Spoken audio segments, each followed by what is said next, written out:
Hey, Cole, there have been some really big pass receiving numbers for tight ends this year, in individual games. I'm just wondering how much have you noticed that and how much do you does that kind of whet your appetite to do more? And can you see that kind of happening in this offense eventually?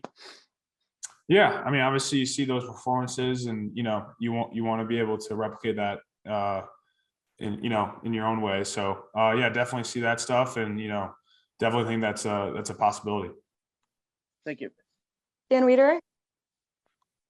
Oh, is there any way for you to sort of, I guess, specify and describe the development you've made from the spring until now in terms of route feel and just having that sense of being able to adapt on the fly within a play?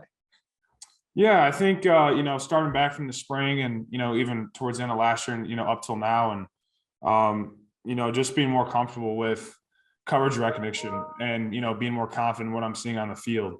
Obviously there's the ups and downs and there's looks that you'll see throughout a season that obviously I've never seen before, and you just kind of, as the more you play, you see that stuff and you become more comfortable. Yeah, so you're just learning, and you take all these reps that you get throughout the season, and you kind of log them in the memory bank, and definitely helps develop your route running and how you run routes for certain coverages, and finding those zones, and then recognizing man versus zone and things like that. So yeah, definitely something that I've been continually working on from the start of the spring, and something that I think I've been doing a better job with as the years been closing down here. Big picture for the offense, what is the significance you attach to that closing drive in Seattle? Yeah, I mean, just big for us, as players and teammates. I've been through a lot this past year, and just nice for ourselves to get a win. Obviously, it doesn't mean much in terms of playoffs, but just good for us to get a win and get a rhythm going there at the end of the game, and be able to capitalize on some plays there at the end.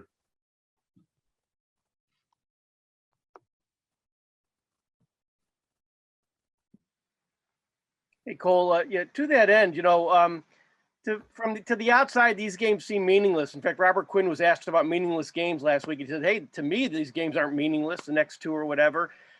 You're a Bears fan, and you're now a player. Can you kind of bridge that gap of how important these games are to you as a player, and how there is meaning to you especially a young player like you? There's something to still accomplish for you, even though people from the outside, it seems like, well, there's nothing to play for.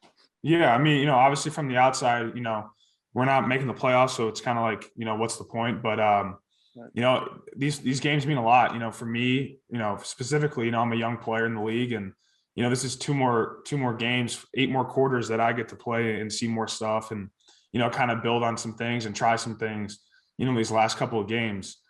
And everyone's playing for a job here. This is not we're just not going to let, settle down. Guys are not just going to settle down here at the end. Like, guys are playing for jobs, future jobs. What you put on tape matters. So that's something that's big. And, that's why you're always going to see players fight hard to the end, because, this means a lot to us, and guys want to keep playing. And, the way to do that is putting good film out there. Maybe it's pushing the point, but are you glad there's a 17th game? A lot of games, but, yeah, definitely, in the situation we're in right now, I think it's good for me to get, 2 more games here at the end, and kind of, build on some things. Thank you.